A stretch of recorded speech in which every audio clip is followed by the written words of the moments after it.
Chapter 6 झूठे लिजम emergency. अब तक राधिका जी और ऋषभ जी नित्य के अगल बगल में बैठे हुए थे। राधिका जी नित्य का एक हाथ पकड़े हुए बोली, नित्य बेटा, हम तुमसे कुछ पूछना चाहते हैं। उनकी बात सुन नित्य ने कोई भी रिएक्शन नहीं दिया।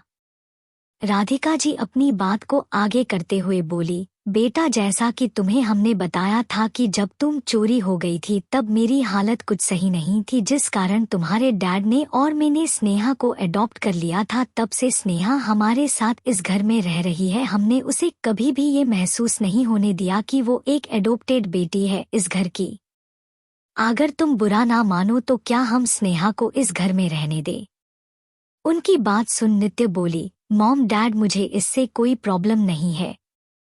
इतना बोल वो बाहर की तरफ जाते हुए बोली, आप लोग बातें करिए, मैं मेरी एक फ्रेंड मिलने जा रही हूँ। अब आगे। उसकी बात सुन राधिका जी हाँ में सर हिला देती, लेकिन फिर उसको रोकते हुए बोली, बेटा, आज शाम को राठौड़ परिवार आने वाले हैं, तो मैं क्या तुम जल्दी घर आ सकती हो? उनकी बात नित्य अपना सर हाँ में हिला देती है। उसके बाद वो घर से बाहर निकल जाती है और सीधा गैरेज में चली जाती है। तभी पीछे आवाज आई, लिटिल सीस। ये आवाज सुनते ही नित्य पीछे पलट जाती है और इस जगह देखती है जहां से आवाज आई थी। ये आवाज देने वाला कोई और नहीं बल्कि आशीष था। आशीष नित्य के पास आते हुए बोला, अगर आपको बुरा न लगे तो क्या मैं आपको लिटिल सीस बुला सकता हूँ? उसकी बात सुन नित्य उसकी तरफ देखते हुए बोली, भाई, मैं आपको भाई सिर्फ बोला नहीं माना भी है, तो इस हिसाब से आपका भी मेरे ऊपर उतना ही हक कितना कि मेरे सभी भाइयों का। उसकी बात आशीष खुश हो जाता है। उसके चेहरे पे बहुत खुशी नजर आ रही थी। नित्य उसकी तरफ बस देखती रहती है, क्योंकि उसके पिछले जन्म में इस इंसान ने उसको हर बार ये बताया था कि स्नेहा उसके खिलाफ चलती है, वो उसके साथ बहन होने का दिखावा करती है, लेकिन उसने उसी एक बात नहीं सुनी थी। लेकिन स्नेहा को ये बात पसंद नहीं आ रही थी, क्योंकि वो उसके रास्ते का कांटा बन रहा था। इसलिए स्नेहा ने आशीष के ऊपर चोरी का इल्जाम लगाया था और उसका साथ उसके दोस्तों ने दिया था। उन लोगों ने बैंक के फेक ट्रांजैक्शंस के रिकॉर्ड भी दिखा था, जिसे सभी लोग को उस पे यकीन हो गया था। शिवाय उसके बड़े भाई के उसने आशीष पे भरोसा किया था, लेकिन आशीष अब इस घर में नहीं रहना चाहता था, क्योंकि उसको ये कभी बर्दाश्त नहीं होता जहां वो बचपन से पला बड़ा हुआ, वहीं पे अब सब लोग उसको एक ऐसे नज़र से देखने जिसे वो कभी भी बर्दाश्त नहीं कर सकता था। नित्य ने अपने मन में सोच लिया था कि इस बार वो अपने आसपास वालों की रक्षा करेगी। आशीष की बात से स्नेहा अपने होश में आती और उसकी तरफ देखते हुए बोल रहा था, लिटिल सीस, क्या मैं तुम्हें तुम्हारी फ्रेंड का पास छोड़ दूं? उसकी बात सुन नित्य अपना सरना में हिलाते हुए बोली, इसकी कोई जरूरत नहीं है भाई, मैं चली जाऊंगी। आपको अभी जाके थोड़ा अरमान करना चाहिए। आपके आंखों के नीचे के डार्क सर्कल को देखकर ऐसा लग रहा जैसा आप कल रात अच्छे से सोए नहीं हो। उसकी बात सुन आशीष को अवॉर्ड फील होने लगा। वो अपने मन में सोचा, क्या सच में मेरे डार्क सर्कल नजर आ रहे हैं? उसके बाद वो जल्दी से पीछे पलट के अपने फोन के कैमरे में अपना चेहरा देखा है, जहां वो सच में इसके गोरे रंग, वो इसके आंखों के नीचे का डार्क सर्कल क्लियर दिख रही था। आशीष अब नित्य किंटार्फ देखते हुए बोला, लिटिल सी, शायद तुम सही कह रही हो, मैं अभी जाके थोड़ा आराम कर लेता हूँ। वैसे भी शाम को राठौड़ परिवार आने वाला है, अब मुझे तो अच्छा दिखना होगा ना। इतना बोल वो जल्दी से अंदर चला जाता है। उसको ऐसा लग रहा था जैसे उसकी बहन के सामने हैंडसोमेनस कम हो गई है। उसके अंदर जाते ही नित्य भी वहां से एक कार लेकर निकल जाती है। उसने जिस कार को चुना वो सिंघानिया परिवार के हिसाब बहुत ही सस्ता था, लेकिन नॉर्मल के लाइट महंगा था, जो कि इजीली किसी की भी नजरों को उसके ऊपर ला सकता है। थोड़े टाइम में नित्यापकी कर एक हॉस्पिटल के बाहर आकर रुकती है। नित्य अपने सर पे कैप और चेहरे पे मास्क लगा के कार से बाहर निकलती है और पार्किंग के लिफ्ट से होते हुए सीधा हॉस्पिटल के विप के फ्लोर पे चली जाती है। जैसे ही लिफ्ट का दरवाजा खुलता नित्य लाइफ से बाहर निकलते उसके सामने दो डॉक्टर सिर झुकाए खड़े थे। तभी वहां पे एक लड़की आते हुए बोली, नित्य अच्छा हुआ तुम आ गई, देखो ना मेरे भाई को क्या हो गया है, उसको सांस लेने में प्रॉब्लम हो रही है। उसकी बात सुन नित्य बिना किसी पे ध्यान दिए सीधा उस लड़के के वार्ड में चली जाती है और सबसे पहले उसके कलाई को पकड़ लेती है। उसकी आंखें भाव खतरनाक हो जाते हैं। वो अपने सामने खड़े डॉक्टर की तरफ देखते हुए बोली, मुझे 5 मिनट के अंदर वो सब लोग चाहिए जो कुछ देर पहले इस वार्ड में आए और गए। इसके बाद वो जल्दी से वही के ड्रावर से एक नीडल पैड निकल देती है। उसको जल्दी से उसके लड़के का एक्यूपेंचर का ट्रीटमेंट स्टार्ट कर देती है। सभी लोग उसके हाथ में वो नीडल का केस देख हैरान थे। वहां मौजूद दोनों डॉक्टर हैरान हो गए थे। उन्हें पता था उनके सामने खड़ी लड़की इतनी कम उम्र में बहुत अच्छी डॉक्टर है, लेकिन उन्होंने ने ये नहीं सोचा था कि ये लड़की एक्यूपंक्चर के बारे में भी नॉलेज रखती होगी। तभी एक डॉक्टर आगे आते हुए, मिस सिंह, क्या आपको एक्यूपंक्चर के बारे में नॉलेज? आपको तो पता होगा ना, मॉडर्न मेडिकल में एक्यूपंक्चर का कोई भी सक्सेस रेट इतना अच्छा नहीं है। उसकी बात सुन नित्य ने कोई भी प्रतिक्रिया नहीं किया। उसने जल्दी से उसके लड़के की कलाई पकड़ ली और उसके एक्यूपंक्चर पॉइंट पे वो नीडल लगाने लगी। लगभग 5 मिनट बाद उस लड़के की सांसें काबू में आने लगी। उसके बगल में रखा वेंटिलेटर की आवाज जो अब तक बढ़ रही थी वो भी काम हो गई। उसके लड़के मुंह से हलक सा खून बाहर आता है।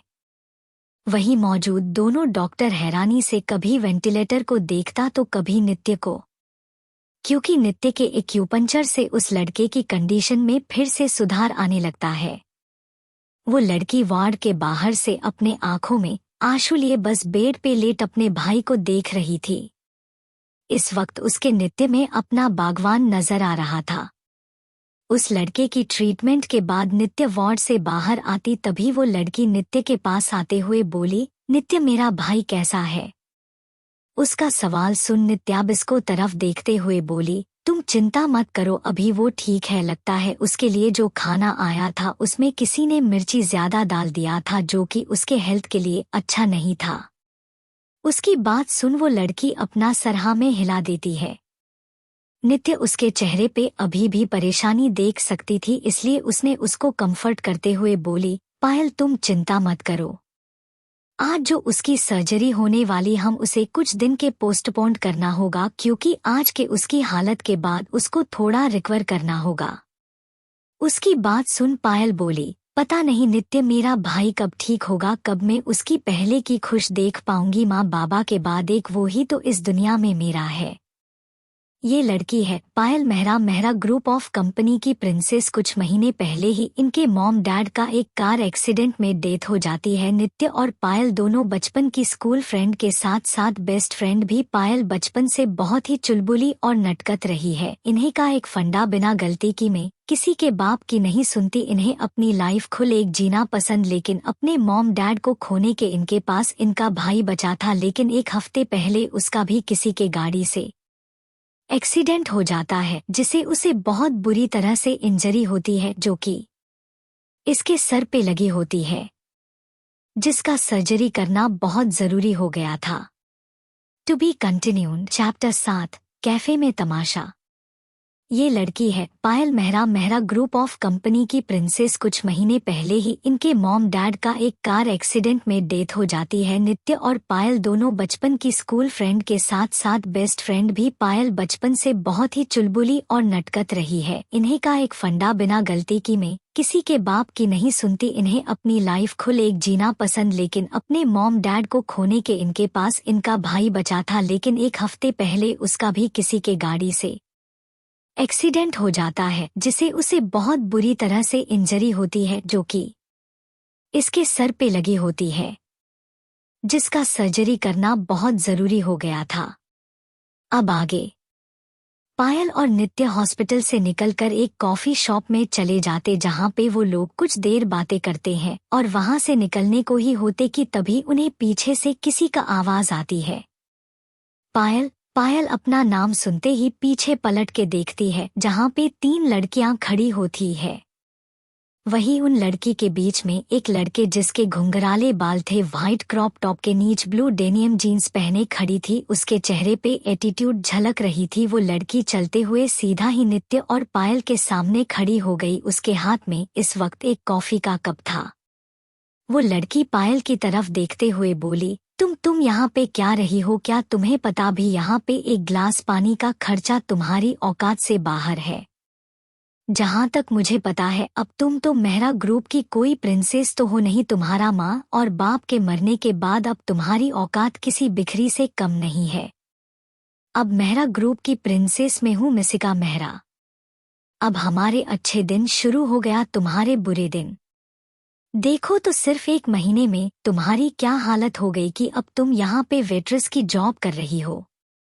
वो लड़की ऐसा इसलिए बोल रही है क्योंकि उसने वो सब पायल के कपड़े को देख के कहा था।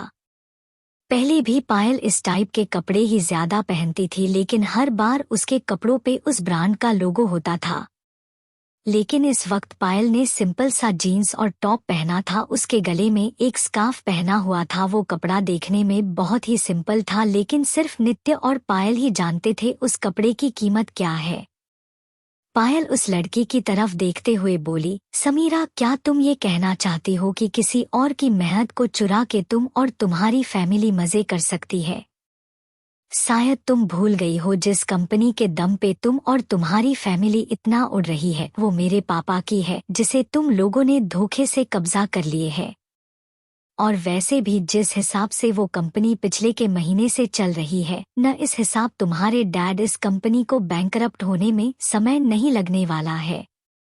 समीरा को पायल की बात सुन बहुत गुस्सा आ रहा था, लेकिन अब वो कुछ बोलती उसे पहले ही पायल नित्य का हाथ पकड़ कैफे से बाहर निकलते हुए बोली, नित्य, आज मुझे लगा है घर पे रहना पड़ेगा। किसी काली बिल्ली ने मेरा रास्ता काट लिया है, जिसे मेरा पूरा मूड के साथ साथ दिन भी खराब हो गया है। उसकी बात सुन समीरा का गुस्सा ज्वालामुखी बन के फूट पड़ा। वो जल्दी से आगे जाते हुए एक बार फिर से पायल का रास्ता रोक लेती है और उसको थप्पड़ मरने के हाथ उठाते हुए बोली, तुम्हारी हिम्मत कैसे हुई मुझे काली बिल्ली कहने? लेकिन आगे उसके गले से शब्द अटक गया क्योंकि इसका थप्पड़ पायल को लगता उससे पहले ही पायल ने उसका हाथ पकड़ लिए और उसकी कमर से पकड़ के लगते हुए बोली, don't you dare miss Sameera Mehra, वरना आज तो सिर्फ हाथ मोड़ा है, लेकिन अगली बार अगर तुम्हारे ऐसी कोई भी गलती की तो आई प्रॉमिस मैं तुम्हें रिग्रेट करने का मौका नहीं दूंगी। उसके बाद वो एक झटके के साथ उसने समीरा को धक्का मार देती है, जिसे समीरा मुंह के बल गिर जाती और पायल बिना उस पे ध्यान एक बार फिर से नित्य का हाथ पकड़ लेती है और दोनों वहां से निकल जाते हैं। नित्य को घर आते आते ऑलरेडी शाम के 4 बज गए थे। नित्य जब अपने घर में कदम रखती है तो देखती है सभी नौकर इधर उधर कर रही हैं। वही उसी मॉम सबकी ऑर्डर देती थी। बिना ये व्हाइट फ्लावर्स को इस वाले वास में अच्छे से लगा दो। गीता को व्हाइट रोज बहुत ही पसंद है। तभी उन्हें अपने पीछे से आवाज आती, डियर, तुम तो उनके आने की तैयारी ऐसे कर रही हो जैसे कि वो तुम्हारे मैके वाले हो। उनकी बात सुन राधिका जी अपनी आंखों को छोटा करके उन्हें घूरते हुए बोली, क्या बोला आपने? उनकी घूरती निगाहों को देख ऋषभ जी अपने दांत दिखाते हुए बोले, मेरी वाइफ कितनी प्यारी और स्वीट है, जिसे सबके पसंद के बारे में पता होता है। वो सबकी कितनी चिंता करती है। मैं कितना खुश नसीब हूँ जो मुझे तुम्हारी जैस स्वीट और ब्यूटीफुल वाइफ मिली है। वही दरवाजे पे खड़ी होके नित्य ये सब देख रही थी। उसकी आंखें को कि हमेशा ही कोल्ड रहता है, आज उन्हें देखते हुए उसकी आंखों में नरमी थी। उसको पता था उसके पापा उसकी माँ से कितना प्यार करते हैं। नित्य अपने मन में बोली, थैंक यू गॉड, मुझे एक और मौका देने के लिए, इनके साथ समय बिताने के लिए और इन्हें मेरे पेरेंट्स बना के लिए। उसके पिछले जन्म में नित्य जिस दिन अपने घर आई थी उस दिन से नित्य ने स्नेहा को कभी भी एक एडोप्टेड बहन नहीं बल्कि अपनी सगी बहन माना था।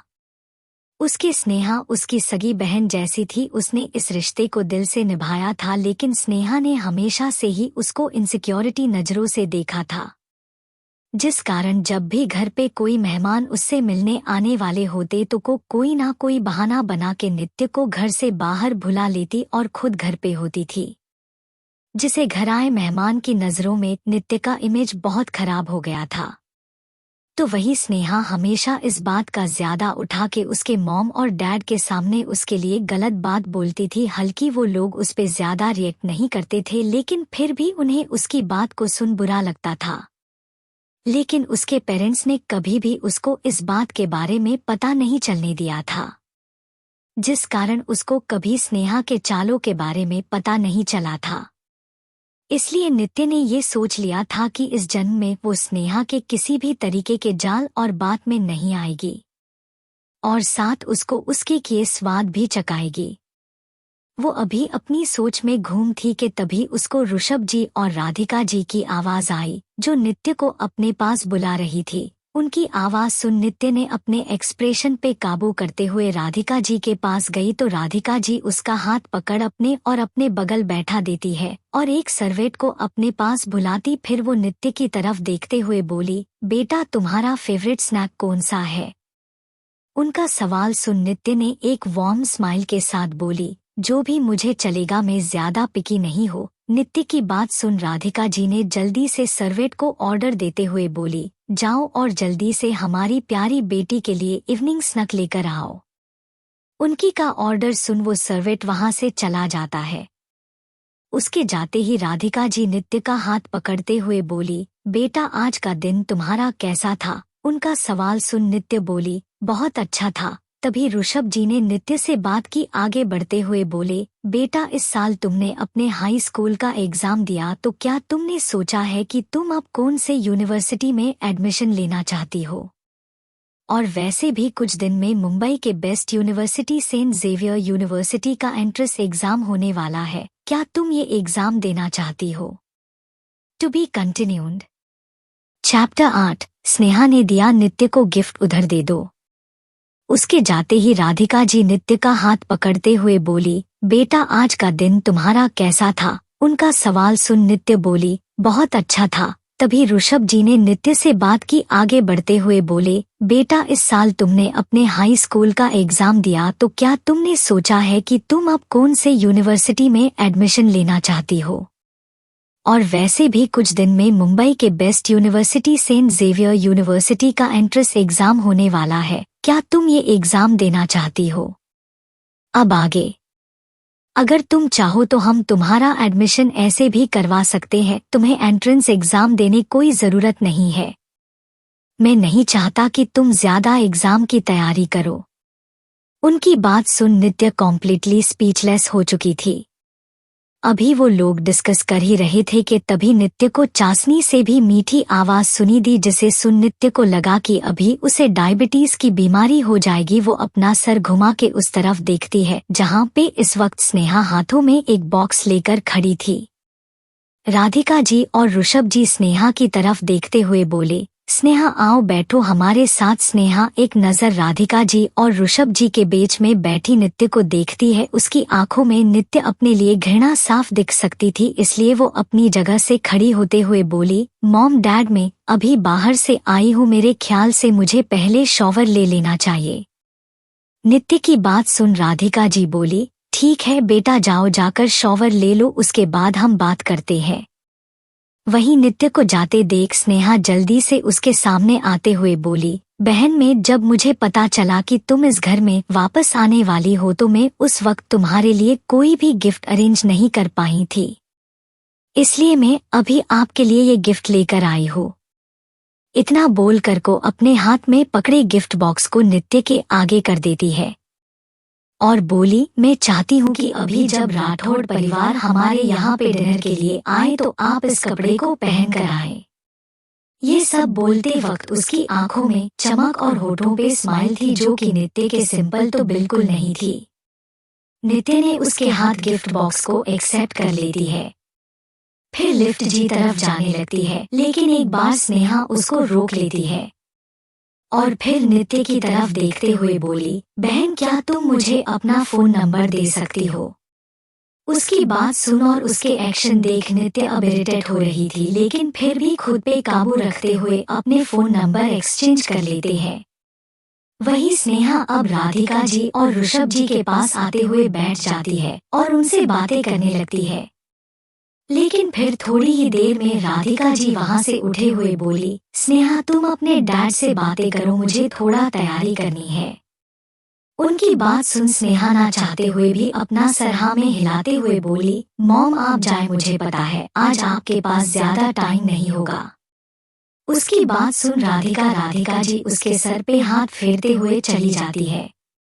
उसके बाद स्नेहा अपने डैड से बात करने लगती है। ऊपर कमरे में नित्य स्नेहा के गिफ्ट को देख रही थी जो कि उसने कमरे में आते ही खोला था, जिसे उसकी आंखें चमक उठी थी। शायद उसको स्नेहा का प्लान समझ आ गया था। उस बॉक्स में एक ब्लैक शॉर्ट ड्रेस थी जिसे स्नेहा ने अपने वार्डरोब से निकल के दिया होता है। अपने पिछले जन्म भी स्नेहा उसको ये कपड़े उसको गिफ्ट करती थी, लेकिन उसके कभी पता नहीं चला था कि वो स्नेहा के कपड़े हैं, जिसे स्नेहा उसका मजाक बना सके अपने दोस्तों की नजर में। किसी को नहीं पता था कि स्नेहा नित्य को अपने छोड़ हुए कपड़े देती है, सिवाय उसके दोस्तों के। नित्य स्नेहा की खुशी के लिए उसके दिया हुए कपड़े पहन लिया करती थी गिफ्ट समझ के। ये सब सोचते हुए नित्य के आंखों में अंगारे बरसने लगे थे। नित्य उस ड्रेस को उठा के बिना किसी भाव के डस्टबिन में डाल देती है और फिर शॉवर लेने चली जाती है। थोड़े टाइम में नित्य पूरी तरह रेडी हो जाती है, फिर अपना लैपटॉप लेकर उस पे कुछ काम करने लगती है। तभी उसका फोन बजता है। बॉस आपको को आज रात को पेरिस के लिए निकलना होगा। उसकी बात सुन नित्य बस हाँ में जवाब देती है। उसके बाद दूसरी तरफ वाला लड़का बोला, बॉस जिसने आज आप पे हमला किया था मैंने उन्हें पकड़ लिया है, आप कब तक आने वाली है? उसकी बात सुन नित्य ने बस एक टूक में जवाब दिया, इंट्रोगेट, कह के फोन कट कर देती है। दूसरी तरफ वाला इंसान अपने फोन को घूरते हुए बोला, पता नहीं मेरी बॉस कब पूरा बात बोलना शुरू करेगी, जब देखो तब यहाँ में जवाब देती या फिर सिर्फ शब्द। उसकी बात सुन पीछे से लड़का बोला, अरे राज क्यों इतना थक रहे हो? वैसे भी हमारी बॉस कितनी अच्छी है, तुम्हें पता उन्होंने कल ही हम सैलरी दी है, उसके हम लोग इस बार एक्स्ट्रा बोनस भी मिला है। उसकी बात सुन राज ने खुश होते हुए बोला, सच में वीर, मुझे पता है हमारी बॉस कितनी अच्छी है और काइंड हार्टेड भी है। मैं तो बोलता हूँ ऐसी बॉस सबको मिले। उसके बाद वो अपने फोन से अपने बैंक बैलेंस को चेक करता है, जिसमें इस वक्त 1000 रुपये ओपनिंग बैलेंस दिखा रहा था और नीचे मैसेज आया था, don't have sufficient balance, deposit some amount in your account. अपने फोन का बैलेंस देखने के बाद वो जल्दी से वीर की तरफ देखते हुए बोला, वीर के बच्चे तू झूठ क्यों बोल रहा है? मेरे अकाउंट में कोई अमाउंट आया ही नहीं है। उसकी बात सुन वीर उसके फोन की तरफ देखता है, जिसे देख उसकी हंसी छूट जाती है। फिर राज की तरफ देखते हुए बोला, बॉस ने कल ही सैलरी से दिया है। उसकी बात सुन राज जल्दी से नित्य को कॉल लगता है, लेकिन वो अभी नित्य से कुछ बोलता उसे पहले ही एक नित्य की आवाज आई, इट्स योर पनिशमेंट। इसी के साथ फोन से बीप बीप को आवाज आने लगी, जिसका मतलब था फोन काट चुका है। यहाँ राज ऐसे खड़ा था जैसे उसकी गर्लफ्रेंड ने उसको धोखा दिया है। वो वही जमीन पे बैठ के रोने लगता है, ए बॉस बहुत बुरी है जिन्होंने ने मेरी सैलरी नहीं दी। वो इतनी हार्टलेस कैसे हो सकती है? क्या उन्हें में चिंता नहीं है? फिर वीर की तरफ देखता है और उसके पैर को पकड़ते हुए बोला, वीर मेरे भाई, मेरे जान, मेरी शान, प्लीज मुझे कुछ पैसे उधार दे दे, मैं तुझे बाद में वापस कर दूंगा पक्का। प्लीज भाई मदद कर दे, देख मेरे बैंक में खाने के भी पैसे नहीं है। उसकी बात सुन वीर बोला, राज छोड़ो मेरे पैर को, मैं तुम्हें 1 रुपया भी नहीं दूंगा। नहीं नहीं, जब तक मुझे कुछ पैसे नहीं दे देते तब तक मैं तुम्हारा पैर नहीं छोड़ूंगा। ये बोल वो अपने दोनों हाथों से उसके पैर को पकड़ लेता है। ये देख फाइनली वीर उसके अकाउंट में पैसे ट्रांसफर कर देता है, जिसे देख राज जल्दी से उसके पैर को बिना ध्यान दिए छोड़ देता है, जिसे वीर जो आगे जाने के राज से अपने पैर छुड़वा रहा था वो मुंह के बल फर्श पे गिर जाता है। तभी एक आदमी इन दोनों के पास आते हुए बोला, बॉस जिन लोगों ने मैडम के ऊपर हमला किया वो लोग होश में आ गए हैं।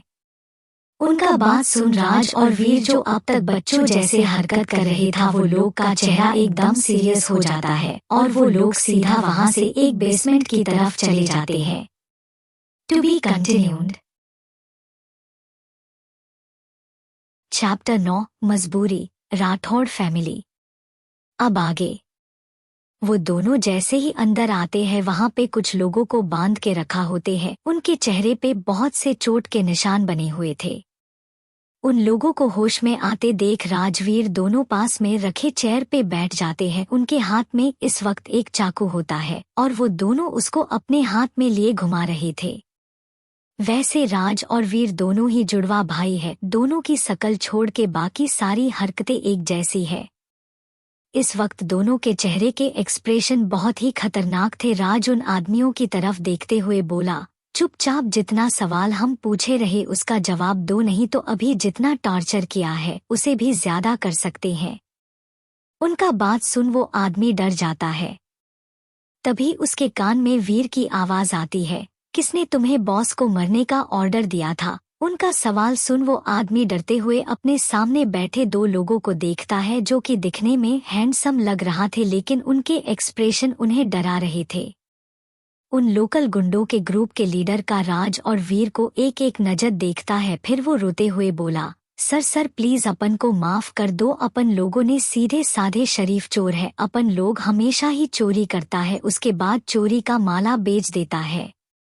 आज अपनों लोगों के पास एक इंसान आया और उसने हमें पैसे दिए। फिर एक लड़की का फोटो देते हुए बोला, इस लड़की के हाथ पैर तोड़ दो। अपन लोग ने पहले माना कर दिया था, लेकिन तभी अपन को अपन की बीवी का फोन आया था। तब अपन को पता चला कि अपन के बेटा का गाड़ी से एक्सीडेंट हो गया है और डॉक्टर ने इलाज के लिए 50,000 रुपए मांगे हैं, जिस कारण अपन लोगों ने ये काम लिया था।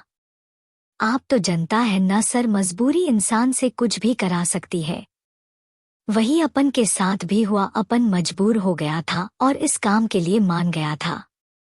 प्लीज सर अपन लोगों को जाने दो, मेरा बेटा अभी भी हॉस्पिटल में है।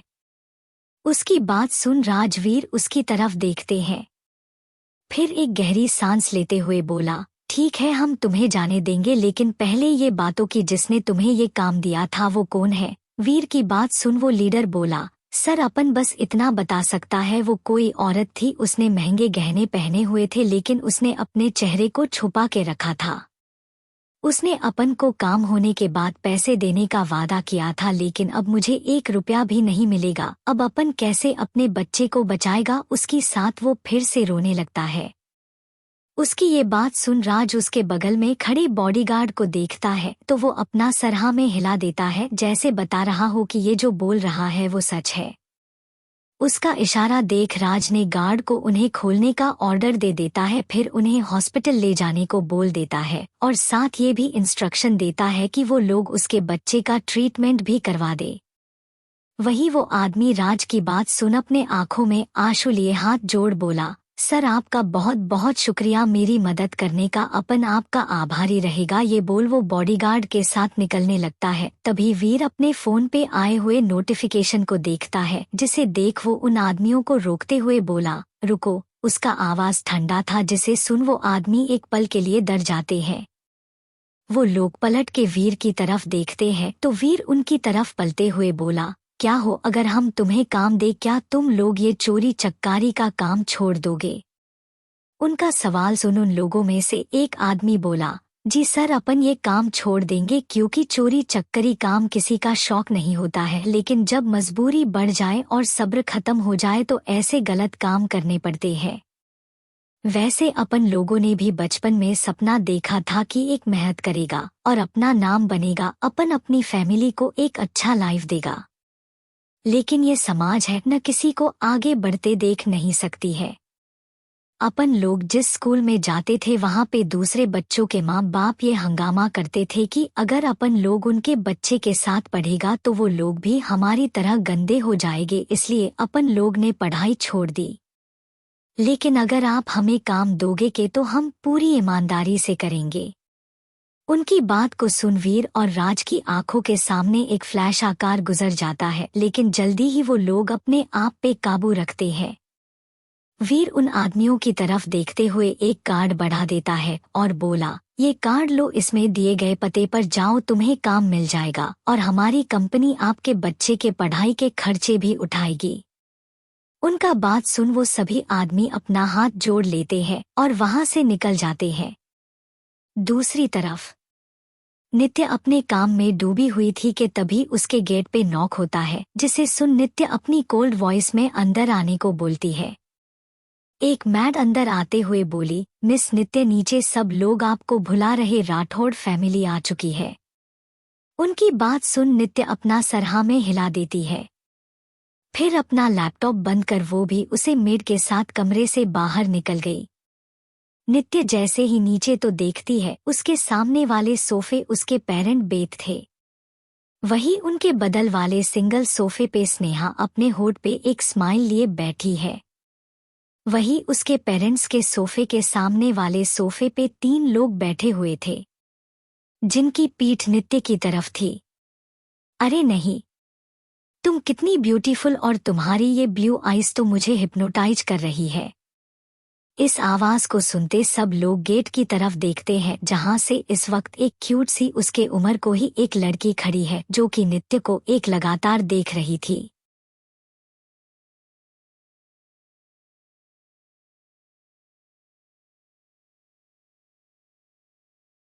चैप्टर 10 नैना राठौड़ मोक्ष तुम्हारा मंगेतर है। अब आगे।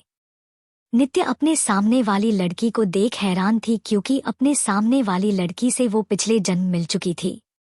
उस लड़की ने बहुत बार नित्य को फ्रेंड बनने के लिए रिक्वेस्ट किया था, लेकिन उसने ये उम्मीद नहीं की थी कि वो उससे इस जन्म में मिल पाएगी, वो भी अपने घर में।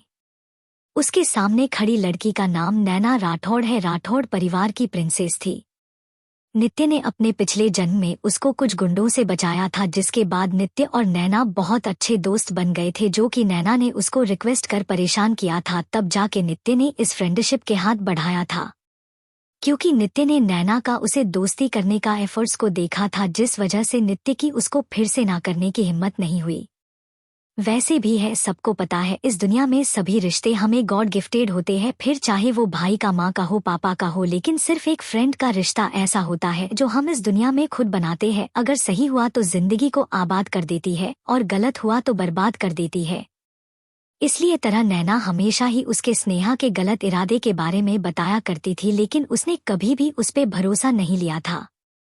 वहीं जब सबने नैना की ऐसी हैरान भरी आवाज सुनी तो सब लोग नैना और नित्य की तरफ देखने लगे। तभी राधिका जी अपनी जगह से खड़ी होते हुए बोली, अरे नैना बेटा, ये मेरी बेटी है, आज ही आई है, इसका नाम नित्य है। वहीं जब नैना को मालूम पड़ा कि उसके सामने खड़ी लड़की सिंघानिया परिवार की बेटी है तो वो खुश हो गई। वो नित्य की तरफ देखते हुए, हेलो मिस प्रेशियस, मेरा नाम नैना है और आपसे मिलकर मुझे ऐसा लग रहा जैसे मैं किसी एंजल से मिल रही हूँ। उसकी बात सुन सब मुस्कुरा रहे थे। नैना एक जिंदा दिल खुश मिजाज वाली लड़की थी। उसकी स्माइल ही लोगों को एक पॉजिटिव शाइन की तरह लगती थी, इसलिए उसे राठौड़ परिवार की प्रिंसेस के रूप में जाना था। वैसे ही राठौड़ परिवार नैना को प्रिंसेस की तरह ही पैम्पर करता खुश रखता था। राधिका जी नैना और नित्य को सबकी तरफ लाती है। नित्य अपनी मॉम के बगल में बैठ जाती है। वही सामने वाली सोफे पे 2 बुजुर्ग लोग बैठे थे।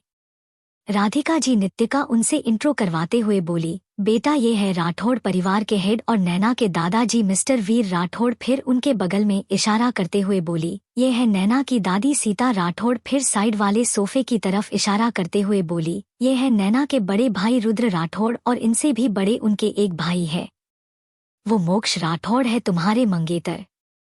मंगेतर? नित्य ने हैरान होते हुए पूछा तो राधिका जी बोली, हाँ बेटा, ये तुम्हारी दादी ने सीता दादी से वादा किया था कि जब हमारी बेटी या बेटा होगा तो उनकी शादी हम इनके घर के बेटे या बेटी से करेंगे, इसलिए उस हिसाब से मोक्ष तुम्हारा मंगेतर है।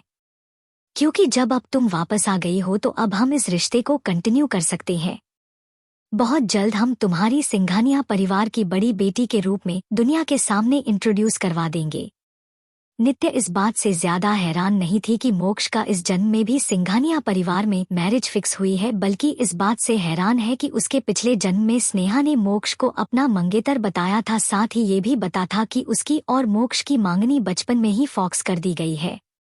हालांकि कि वो लाभ भी मोक्ष से मिल नहीं पाई थी, क्योंकि स्नेहा ने कभी भी उससे उसको नहीं मिलाया था। शायद स्नेहा को डर की हो कि अगर वो मोक्ष से मिलती है तो नित्य को सच पता चल सकता है। नित्य अभी अपने सोच में ही डूबी हुई थी कि तभी उसके कान में नैना की एक्साइटेड आवाज आती है, वाओ। मीन्स प्रेशियस मेरी भाभी बनेगी, ये तो बहुत ही अच्छी बात है। मैं बहुत खुश ही, मेरी भाभी बहुत ही ज्यादा ब्यूटीफुल, खासकर उनकी ब्लू आईज, हाय कितनी सुंदर है। ये बोल वो अपने दोनों हाथों को सीने ले रख अपने पेट और सर को सोफे से टिका लेती है जैसे किसी ने उसको गोली मारी हो। नैना की ये हरकत देख सब मुस्कुरा देते हैं। तो वही स्नेहा अपने हाथों की मुट्ठी बना लेते हैं जिसे उसके नील उसके हथली में चुभ रहे थे। उसको बहुत गुस्सा आ रहा था क्योंकि वो मोक्ष को बचपन से प्यार करती आ रही है। उसको पता था कि सिंघानिया परिवार और राठौड़ परिवार के बीच का मैरिज प्रोपोजल के बारे में, इसलिए उसने सोच लिया था कि फ्यूचर में उसकी शादी मोक्ष से ही होगी। लेकिन उसको ये नहीं पता था कि एक रात में ही उसकी जिंदगी बदल जाएगी। तभी दादी ने नित्य को अपने पास बुला और उसके हाथ में एक हार का बॉक्स देते हुए बोली, बेटा ये मैं स्पेशली मोक्ष की वाइफ के लिए बनवाया है। इसमें मैंने मोक्ष की पहली सैलरी से और अपने प्यार से इस हार की बनवाया है। उसके बाद वो उस ज्वेलरी बॉक्स को खोल देती है जिसे देख सब हैरान हो जाते हैं। वो डायमंड का कुंदन हार है जिसे हीरे की चमक बॉक्स केड़ी बाहर तक दिखाई दे रहा है था। उस हार की कीमत की का शायद ही कोई अंदाजा लगा सकता था, क्योंकि प्यार और पैसे से बना ये हार किसी भी चीज से बढ़ के था। नित्य उस हार को देखते हुए उसको लेने से मना करने लगती है। तभी उसको किसी की दमदार आवाज आती है जो बोल रहे थे, ले लो बेटा, ये हमारी से तरफ से हमारी पोता बहू के लिए पहला गिफ्ट है। मोक्ष अभी किसी काम से देश ले बाहर गया हुआ है, लेकिन उसके वापस आते ही हम आप दोनों को मिलवा देंगे, रख आप दोनों एक दूसरे को समझ सके। नित्य ने उनकी बात सुनी, फिर मुस्कुराते हुए बोली, दादाजी दादी माँ, ये गिफ्ट बहुत ही प्रेशियस है और अगर आप लोग चाहते हैं कि मैं इस गिफ्ट को एक्सेप्ट करूँ तो एक बार मोक्ष इंडिया वापस आ जाने दीजिए। जब तक हम दोनों इस रिश्ते को लेकर कंफर्म नहीं हो जाते हैं, हम एक दूसरे को जान नहीं लेते हैं, तब तक मैं इस गिफ्ट को एक्सेप्ट नहीं करूंगी। उसकी बात सुन सबके चेहरे पे मुस्कान आ गई, क्योंकि सबको नित्य की बात सही लगी। क्योंकि किसी भी रिश्ते को जुड़ने के लिए सबसे पहले उन लोगों का सहमत होना जरूरी है जिन्हें इस रिश्ते को निभाना होता है। यहाँ पे दोनों लोगों की बातें और फैसले का मायने रखना होता है, एक दूसरे के नजरिए के बारे में पता होना चाहिए। अभी सब लोग बातें कर ही रहे थे कि सिर्फ दो लोगों के छोड़ के एक स्नेहा जो कि जलन से पागल हो रही थी, उसका दिल कर रहा था कि वो अभी के अभी नित्य को जान से मार दे। दूसरा रुद्र, क्योंकि उसके अपने भाई के लिए एक परफेक्ट लड़की चाहिए थी जो कि उनके भाई के कंपैटिबल हो, लाइफ आने वाली प्रॉब्लम में उनका साथ देना कि छोड़ के भाग जाए। इसलिए वो बस नित्य को नोटिस कर रहा था, जिसे नित्य उसको अपने भाई के लिए पसंद आ रहा थी। क्योंकि नित्य ने इस वक्त सिंपल कपड़े पहने थे, उसने खुद को सिंपल तरीके से ही कैरी किया था, जिसे वो ब्यूटीफुल के साथ साथ एलिगेंट लग रही थी। उसके आसपास का ऑरा बिल्कुल एक क्वीन की तरह था जो कि सॉफ्ट हार्ट के साथ साथ काइंड भी लग रही थी, लेकिन अगर कोई उसे दुश्मनी ले तो उसकी बर्बाद भी बन सकती थी।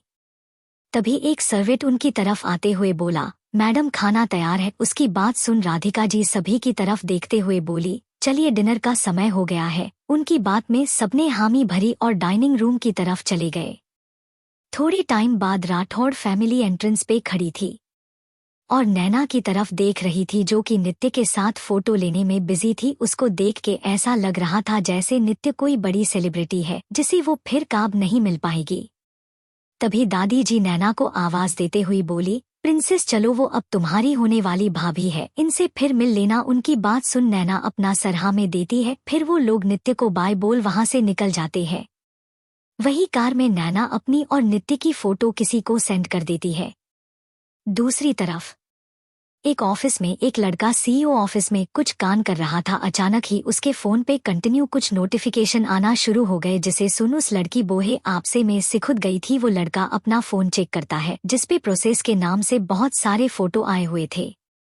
जब वो इस फोटो को देखता है तो उसकी आंखों में एक अलग चमक आ चुकी थी, उसकी पकड़ उसके फोन पे काश चुकी थी। To be continued.